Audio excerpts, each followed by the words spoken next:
Good afternoon, everyone. I think we might make a start. Welcome everyone to this afternoon's presentation. My name is Jennifer Phillip and I'm the Chair of Palliative Medicine at the University of Melbourne and St Vincent's Hospital, and in collaboration with the Victorian Comprehensive Cancer Centre. And I'm really proud to be here this afternoon hosting this event on behalf of Palliative Nexus. Palliative Nexus is a research group whose goal is that all people with advanced illness receive high quality palliative care that's equitable, timely, and delivered as a standard of care and also underpinned by evidence. And so to begin, I'd like to start today's proceedings with acknowledging the traditional custodians of the land on which we're hosting this event, the Wurundjeri people, the Kulin Nations, and acknowledge their elders past and present. And I also wish to acknowledge any Indigenous Australians who may be in the audience today. Today's event is one of the Pal-Spectives series on research, and for those of us who've been on this journey for a little, you'll maybe know that Pal-Spectives is a broadcast series that we conceived during lockdown last year in the depths of the darkness that was in Melbourne at that time. And it was really conceived as a way of staying up to date, of developing professionally, and really to keep in touch with each other as professionals and as sort of fellow travellers, learning from each other and also staying connected. Pal-Spectives takes two formats. There's a Pal-Spectives in conversation, where we have an interview in depth with someone who's deeply steeped in the field or alongside the field, and we ask them to reflect on key areas of interest where the interview takes us. And the other format is Pal-Spectives on research, which we're having today. And this is a research update where we get to hear from world leaders who bring us up to date with their research finding and programs. And today is a research Pal-Spectives, and I'm really proud to welcome and delighted to welcome Professor Jennifer Tieman, who's going to speak to us today. Professor Tieman is a Matthew Flinders Fellow and the inaugural director of the Research Centre for Palliative Care, Death and Dying, or REDAP Centre at Flinders University. The REDAP Centre addresses palliative care and end-of-life issues across the life course and across health and aged care systems, and also across the community. As Care Search Director, she leads or participates in a series of national research projects, including Care Search, LDAC, Palli-Aged, Dying to Learn, and Carer Help. The focus of these projects really demonstrates her research interest not only in palliative care, but in research approaches and processes relating to evidence-based care, online knowledge dissemination and translation, digital applications and solutions, and health and aged care services research. And the research work also really draws upon these dynamic and purposeful collaborations that she's built across disciplines, organisations and industries. So it is my great pleasure to welcome her here today and to invite her to talk on her topic, which is entitled Dying to Learn, Conversations with the Australian Community Around Death and Dying. Thanks, Jen. Thanks very much, Jenny, for the introduction. I'm just going to get to the right screen. I have a three-screen arrangement, and I'm just making sure my cursor is going to be on the mouse so I can move the slides. I'm delighted to be here today talking about Dying to Learn. Dying to Learn is a program that's very dear to my heart, and it has been a way that Care Search, which is a digital program, has been able to engage with discussions around death and dying with the community. Before I start, I would also like to acknowledge country and to recognise that Flinders operates on a very large footprint where Indigenous peoples are involved. I'm in Flinders itself, in the university, and that is the land of the Kaurna people, and I'd like to acknowledge their enduring relationship with the land. So what I'm going to be doing today is just providing an overview of Dying to Learn, explaining what that is for people who may not know, talk about the relationship between Care Search and Dying to Learn, talk about why a conversation with the community and why a MOOC, and what did we talk about, but also talk about the evaluation, the research, the metrics, our findings, learnings, futures, and actually the relationship between projects, researchers and outcomes. And the first thing I really want to do when I start is to acknowledge my co-facilitators. So Deb Rawlings, Lauren Miller-Lewis, Deb Parker and Chris Sanderson And I can honestly say there would have been no Dying to Learn without this facilitator team. They were quite extraordinary.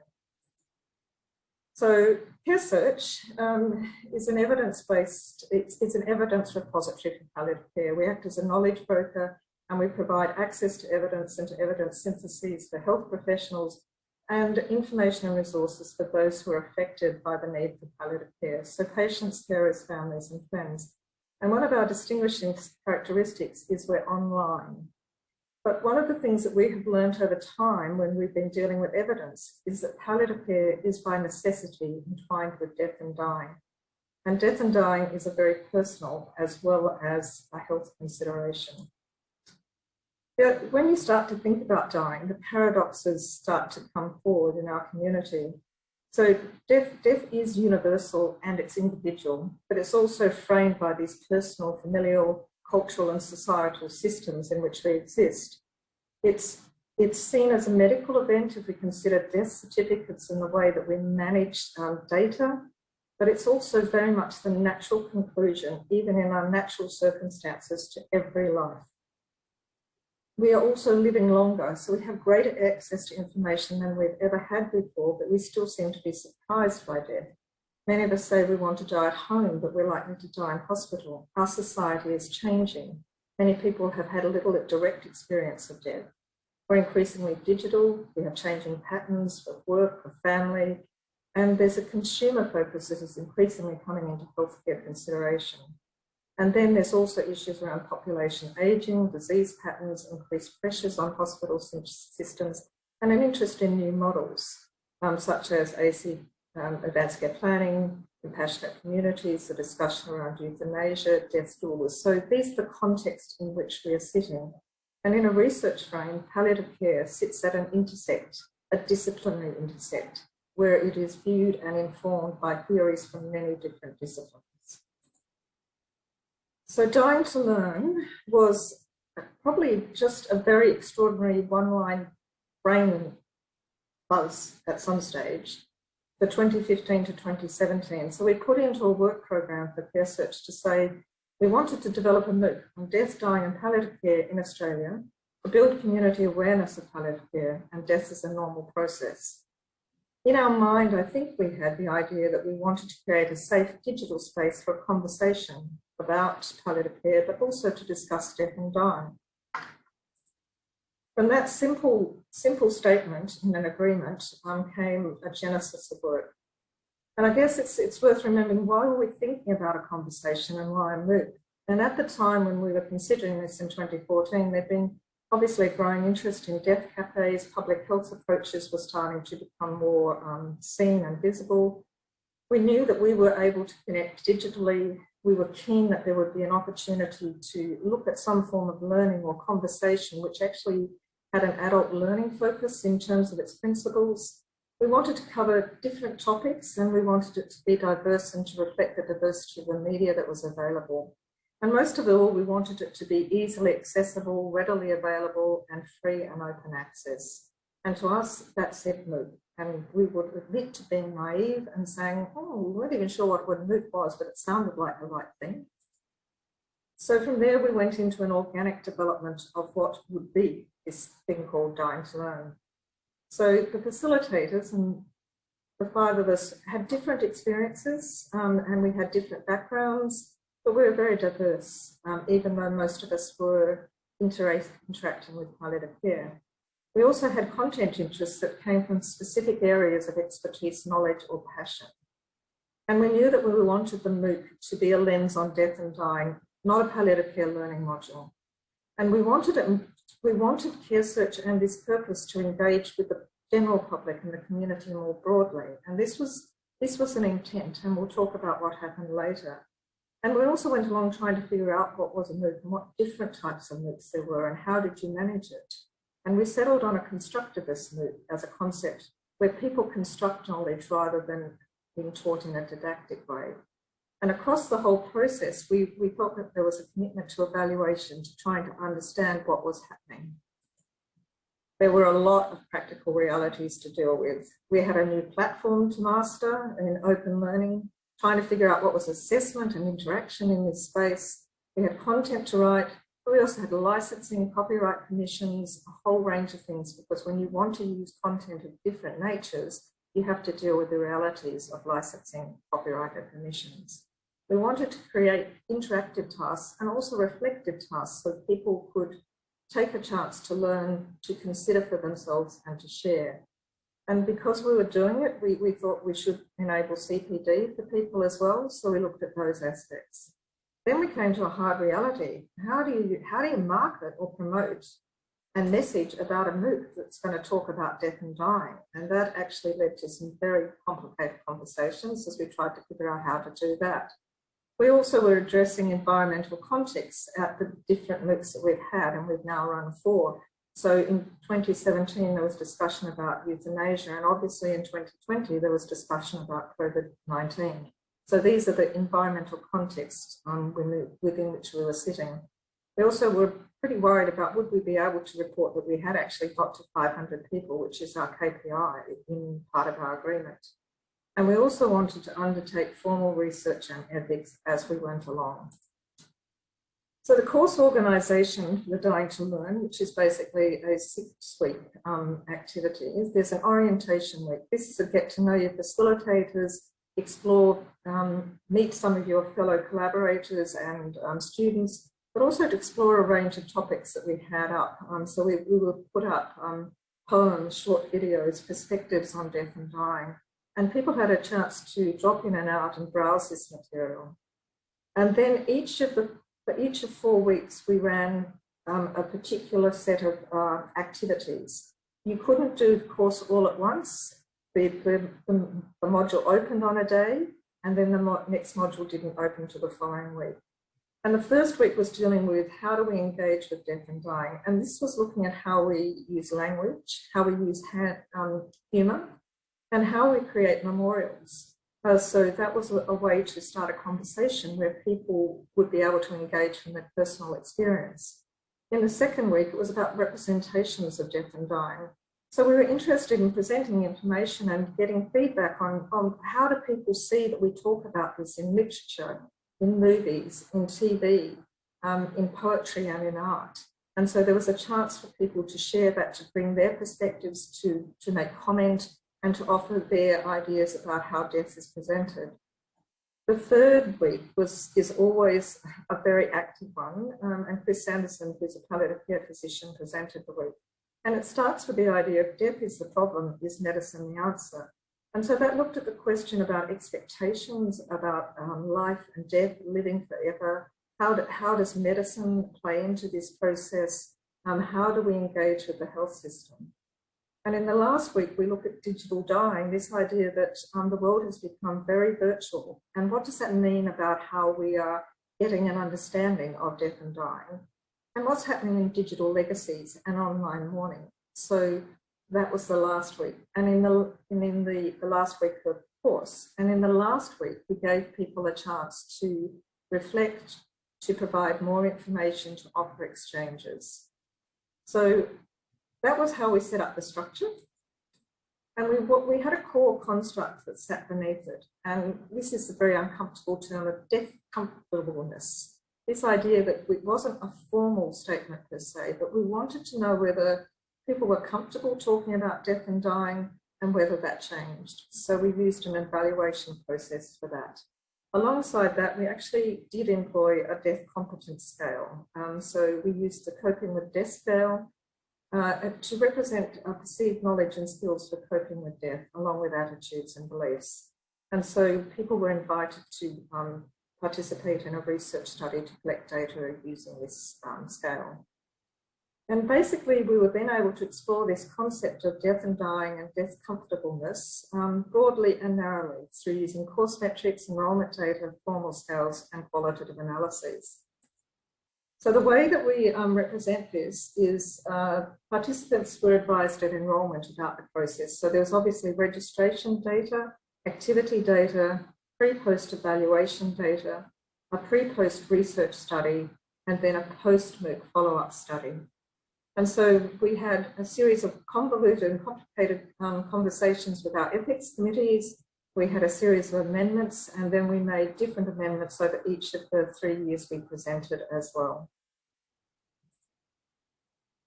What I'm showing you now is a map of the data that was collected, and it shows you from the previous how that turned into what was captured during the course, before the course, as part of the research studies. And we had a lot of different data sources and data points. Some of them were quantitative, some of them were qualitative, and some of them were performance measures. So the sense of what we had capturing as people engaged with the system.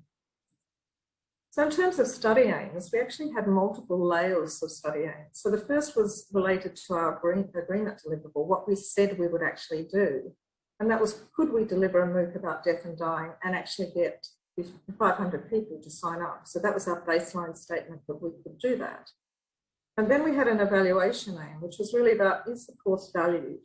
And were people more comfortable at the end being able to talk about death and dying? And then there was a formal research study that was looking at the effect of online learning and discussions around it using the coping with death scale. So now I'm just going to present some of the data that came from this. So the first is really around who participated. Well, we did manage to get our 500 people coming. We thought it was going to take 2 sessions to get them, and we actually found that we had about 1,000 people attending for each of the MOOCs that we've run. And for one of them, I think we had nearly 2,000. And that surprised us because run as a constructivist MOOC, it's actually supporting engagement. So it actually meant that as facilitators, we were working in hyperdrive. We also found that age wasn't a barrier, that we had people who were from 16 to 90 involved in the course, and some of them had never been online before as well. Most of them were from Australia. With 1 year in 2017, we had a lot of Canadians come and join the group. And we found that there was quite a lot of people who were coming from outside major cities, so the chance to participate seemed to be helpful. And one of the things that surprised us was that we had over 2/3 of people were identifying as health professionals, and seeing we were marketing to the general public and consumers, this was really quite surprising to us. And the course was not designed to teach people about palliative care, it was to have a conversation about death and dying. So just in terms of general evaluation findings and feedback, people felt pretty positively about the MOOC. There was a lot of course progress, because often in MOOCs there's a very high initial dropout, so that people were actually coming through. We actually had a lot of comments made in addition to the activities. So each MOOC there were about 10,000 comments to look at. And then the average thing, the participants found it enjoyable, it met their expectations, they would recommend it to others. They felt it gave them a better insight into death, and that it helped them understand their own beliefs better. And importantly, they felt comfortable talking to people about the content. So going back to the comfortableness as a statement, in terms of we captured pre and post some attitudinal views. So 2 major statements: death is a normal part of life, and I feel comfortable talking about death and dying. And basically, even though we started out from a very high base with it, there were actually they increased significantly following participation. So even though these people who came into the MOOC felt comfortable and positive, by the end they felt more comfortable and more positive. This was also mirrored in the coping with death scale, the findings from that particular scale measurement, which again was pre-post. And again, this found that even given ceiling effects of a high level of death competence entering, by the end, there was a higher attitude, a positive attitude, and that this change was not only statistically significantly, it was clinically significant. So the way we reported it in one of our studies, the first studies, was to say that the gains in the death competence made by participants in the MOOC imply that as a consequence of the course, they felt more capable of handling what is required when faced by death, and that the impact was a sizable effect of practical significance. So just in terms of follow-up surveys, so at sort of between 3 and 6 months at the end of each of our MOOCs, we have actually sent out a follow-up survey. It's a fairly informal, chatty survey because that's the form of the MOOC. But interestingly, we found that for those who replied, 78% had actually talked to families or friends about what they'd learned. 77% had gone to look for more information on websites. 75% were looking for advanced care planning information, and that they've also suggested that they might want others should be signing up for the move. So in essence, they were feeling that even after a significant period of completion, there was an opportunity for people to have done something in the real world. Just to give you an idea of the increasing range of the materials we had, because we had a lot of data, we've actually been doing a lot of analysis. So Deb Rawlings led a study which was looking on at community views on what I want before I die. And this was using part of Candy Cheng's work on getting people to describe what they want before I die. And as a result, we were able to identify 12 themes from what they commented on to do with family and activity, personal aspirations, living life fully. We also, Chris Sanderson led a study which said, which looked at the issue that people want to die in their sleep, but they also want to die fully aware, and that this idea of an avoidant acceptance of death was coming through with that. And Lauren Miller-Lewis is working in the area of positive psychology, and one of the things she was looking at was whether, what role does meaning of life play in these elements? And this was showing that the greater presence of meaning in life, quality of life, age, death experience, and care experience were all unique predictors of death competence. But the life variables in particular were the ones that were contributing. The work that we were doing also was starting to raise questions, not merely answer questions. So you might have noticed before when I mentioned about, even though we were promoting to the general community, the majority of people coming and attending were actually health professionals or had been health professionals, even if they weren't active. And we spent a lot of time thinking about this. Is this because a peer search effect? Is it because people are responding as health professionals to demand and pressure in the system? Was this the aged care system playing into the health system? Was it health professionals just wanting to become more comfortable in talking about death? Or do they have fewer avenues to actually discuss their own or near others' mortality? Or was it just some sort of natural subset of people who are willing to discuss death and dying? The other question that came up, which I partially alluded to, is at the beginning we asked people, how do you feel comfortable talking about death and dying? And inevitably, most of them said, yes, look, I think it's natural, it's inevitable. Yes, there's sadness, but it's also peaceful and final.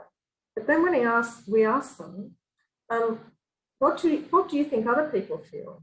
Well, they didn't feel the same things for other people. They felt that other people would find it scary, fearful, loss, that there were taboos, and they were in denial. Now, we don't actually know if that's true or not, because we obviously didn't ask these others, but it is an interesting thing to reflect on. How do I either achieve a sense of certainty or inevitability about this? And do people who really just don't talk about it feel these things? So there's some interesting work still to be done. So what did this all mean about dying to learn outcomes?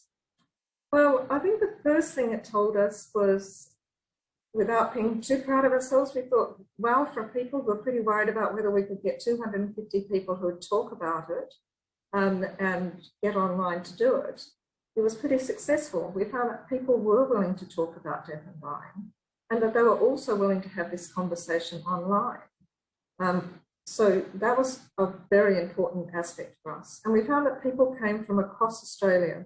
They came from cities, they came from rural and from remote areas. And that obviously age did not preclude participation. So there was a reasonable spread. I think the average age, if I remember, was around 47.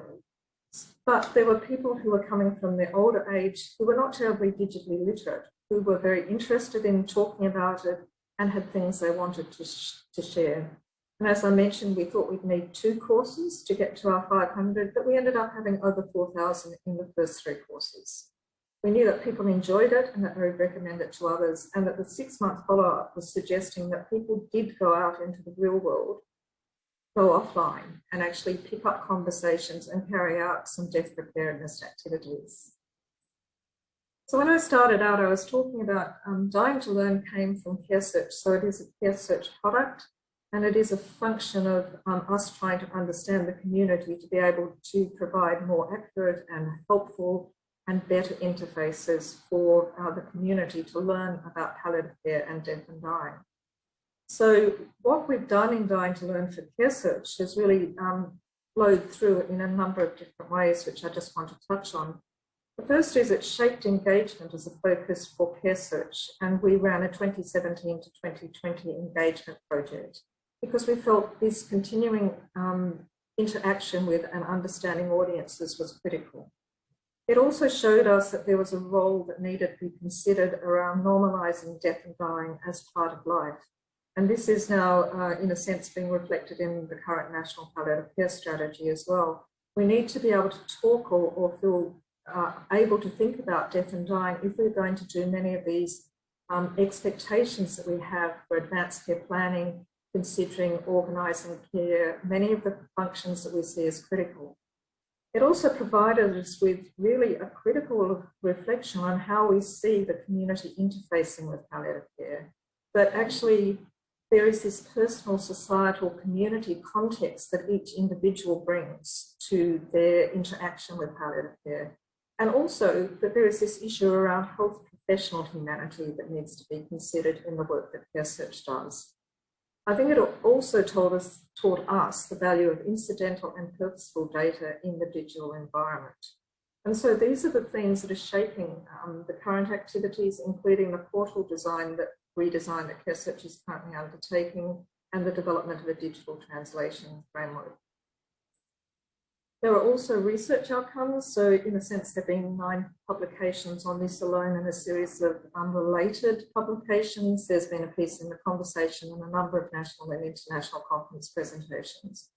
We've also taken up the challenge to use new methods to understand, and linguistic analysis has been one of those forms of analysis we've taken up. We've used validated findings and we've contributed to the evidence base around that. We're also starting to become involved in theory development to look at issues in positive psychology and how can we look at the relationship between meaning and life and preparedness for death. And I think also we're contributing to the conversations around death literacy going forward. And finally, we have this really significant database in terms of research outcomes that we can continue to interrogate. And we have 2020 additional data that's pending review. I guess the other thing that for us was important is what did the Dying to Learn experience tell us about the relationship between research and projects? I think what it made clear for us was the chance to explicitly understand the implicit and the overt opportunities to conduct high quality research as part of functioning. And I think that gives us a way to go forward. I think there's also the chance for us to demonstrate the value of research frameworks, research thresholds. And obviously there are other issues relating to the capacity to contribute to the knowledge base, the evidence base and the theory base. So what's next? Well, there's some further analyses that are in the pipeline. We're looking at the 3 words and 4 constructs, so linguistic analysis of death and dying versus palliative care versus voluntary assisted dying versus advanced care planning, and what are the what's the sentiment associated with those.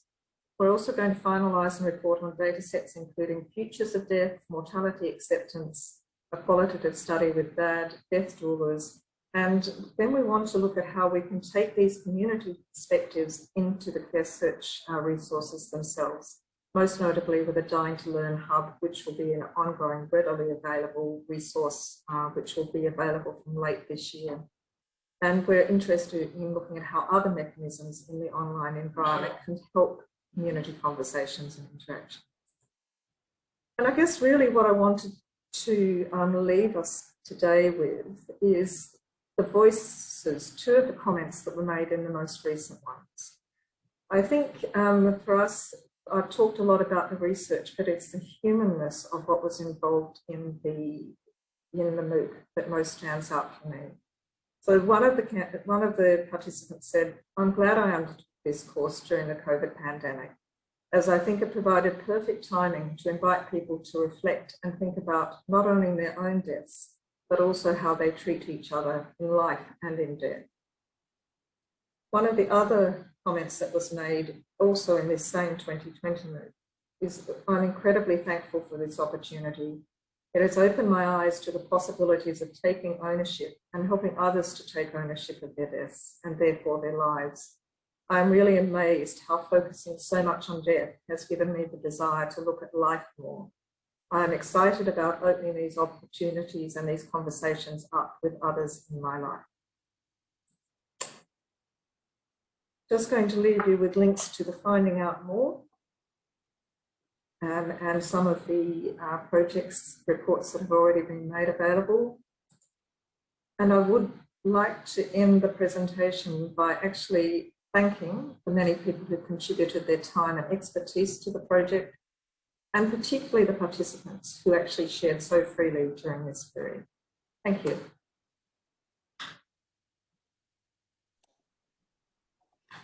Thank you, Jen. Thank you. That was a fascinating presentation, very extremely interesting on so many levels. I have a whole series of questions, but I would invite the audience, if you'd like to ask a question of Jen, we've got some time now.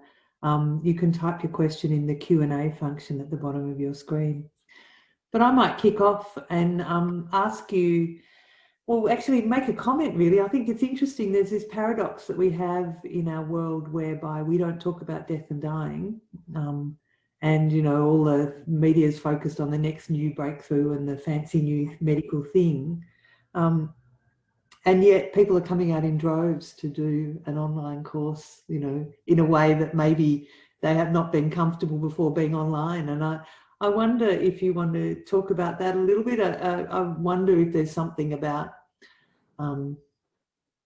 being, you know, talking about it in the abstract versus if there's something that's becoming a bit more personal. But I'm guessing some of the participants also had personal insights, as you said. So I might just ask you to comment on that, please. I think it's a really interesting point around this whole question of, are we a death-denying and death-avoiding society? And yet there are so many indications that people are having conversations.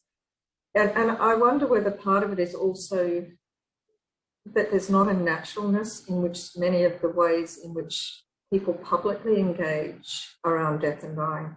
It's been really interesting over the last year how much people, you know, COVID-19 has been there, but the media just doesn't want to talk about death and dying except in a sensational way. And so it's very difficult to have a conversation which makes it normal or natural. And even when we looked at the media, because so many media representations, that we don't include dying easily in many of our TV shows and other components.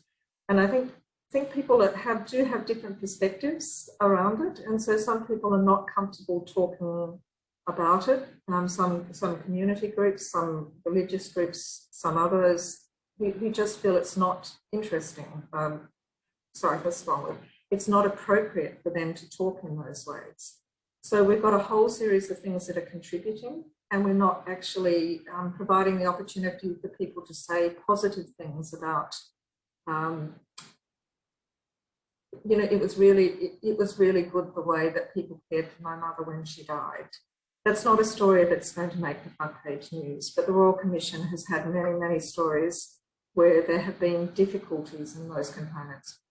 That's not to say that every death in residential aged care has been bad. It's just saying that some things have more attention associated with them. I think the question for health professionals is a really interesting one about, do they have the opportunities to have conversations? But I think that's probably one that you'd be better placed to talk about, Jennifer. Thanks, Jen. Well, I might actually move to the questions, because some of these start to touch on some of this. The first question: how can such courses reach those people who are less comfortable? People coming along are obviously self-selecting, and perhaps they're already, as you said, there's some level of comfort, be that real or sort of perceived to be. And then I guess the non-health professionals also targeting them as well. Any thoughts on that? Yes, we do, because we did have a small subset. It was a relatively small series of people who, when they started, said, I'm really not comfortable talking about death and dying. And so they came into the course, and we're unclear a little bit what prompted them to do it, but that was their statement around it.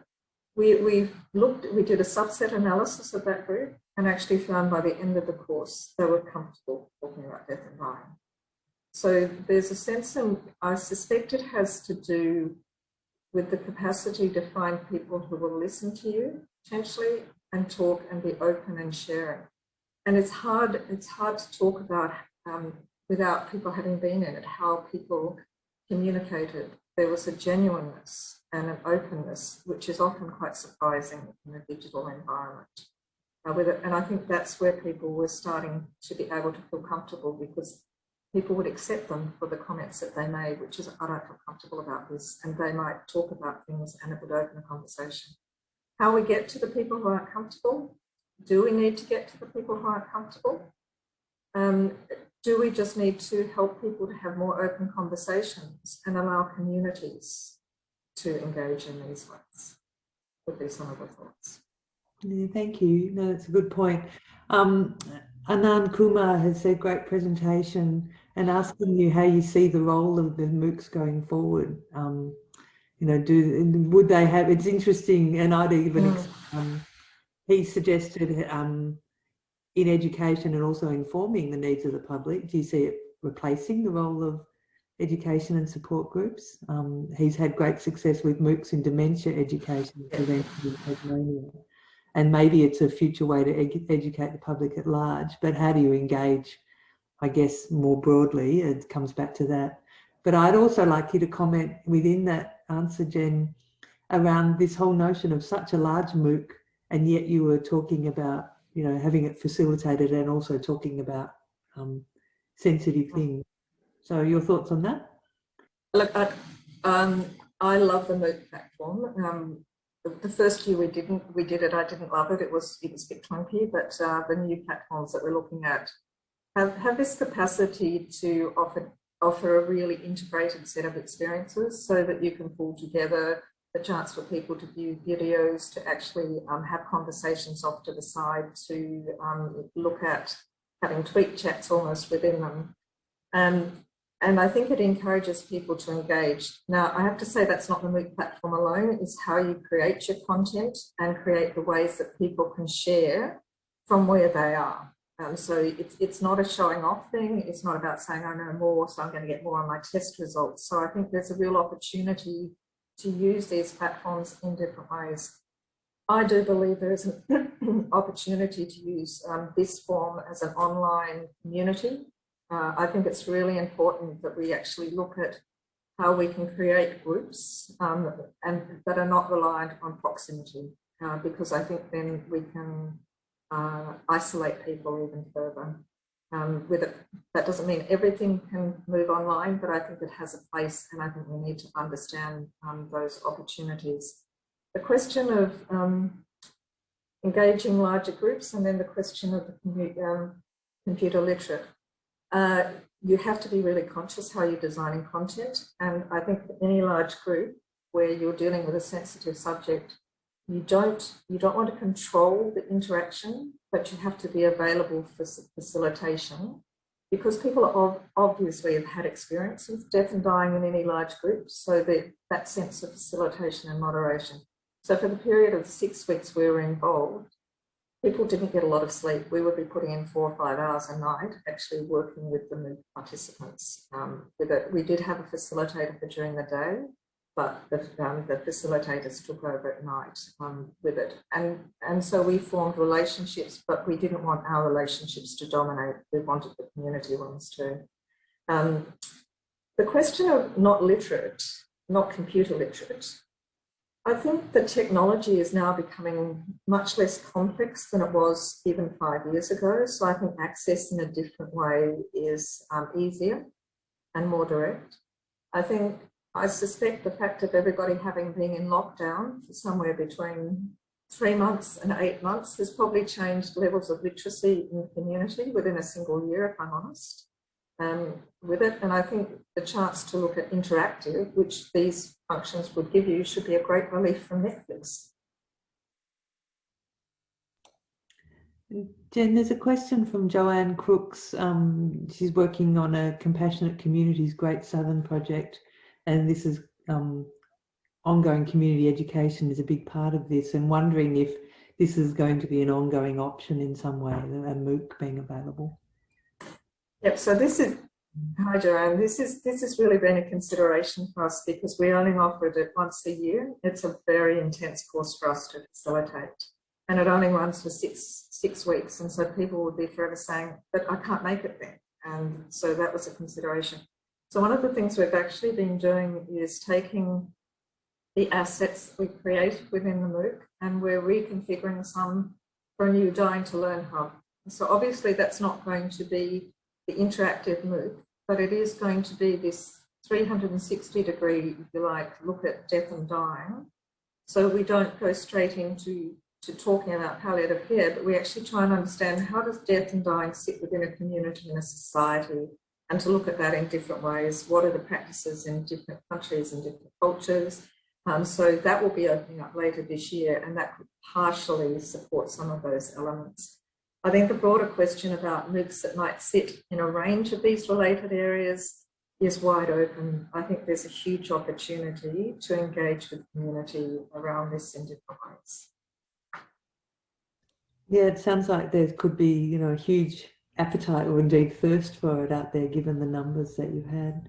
I'll just do one more question and then a comment, Jen. So from Paul Jenkinson, wondering the discussion that came up around VAD inevitably in some of the groups, and did you notice a change in people's responses or as the course proceeded?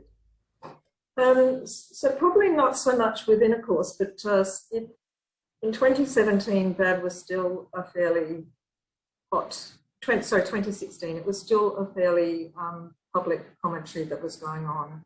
And at that stage, we were more worried that it would overwhelm the discussion which we wanted to have around death and dying. So we didn't have included content about VAD at that time in the course, but we didn't stop the conversation about it. So there were people who made comments around that and had different opinions. But what was remarkable was it was a very respectful conversation that was being had within that element.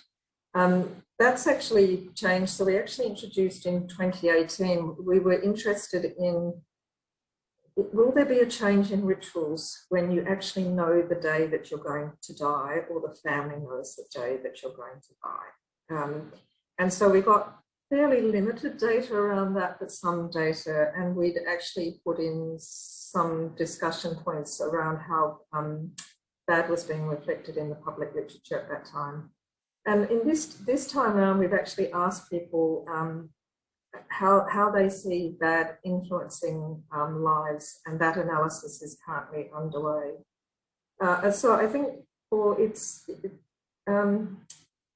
there were people, for some people it was always an issue, VADs, and that came through in their comments. For others it was a reflection, oh, that's interesting that you said that, I hadn't thought about it. And for many people, they just didn't see it as being a consideration. And that didn't change within a course, but I guess at different points there were more things happening in the community. So the community brings in reflecting what's happening at the time. Thank you. And I'll just finish off with a comment from Jackie Williams from Queensland, who said congratulations on the content. She participated in the MOOC in 2020 and was pleased that the death doula might be a focus for the future, as she's both an end-of-life doula and a palliative care nurse. So great work, Jen. And I might finish off there. I know there's some other questions, and I'm sorry that we haven't been able to get to it all, and people are really just getting warmed up. But we might start to draw the presentation to an end, and I really, I guess, want to give my very sincere and warm thanks to Prof. Jen Tieman for really terrific, thought-provoking and highly innovative project, both innovative in the whole conception of it, but also in the way that you evaluated it, and also in the intent. So my really warm congratulations on that. It's a fantastic piece of work. So thank you. I'd also just like to thank the team in the background who helped bring this together. Anna Collins, Stacey Panozzo, and particularly Tanya Fraser, who does all the organisation behind the scenes in making these events possible. And thank you to you, the audience, for coming along and for your questions. I'm sorry we weren't able to get to them all, but I guess it's just so much to think about and read, and I'd encourage you to go and look up some of those things that Jen's been publishing. And I'd just, perhaps in closing, I'd like to draw your attention to our next event, which is on the 5th of May. It's a Pal-Spectives in Conversation, and we have the very wonderful Bruce Rumbold, who's going to be interviewed by myself on all sorts of things, palliative care and sociological and philosophical, and it will be a wonderful continuation on from today's conversations. So thank you very much, everyone, and good evening.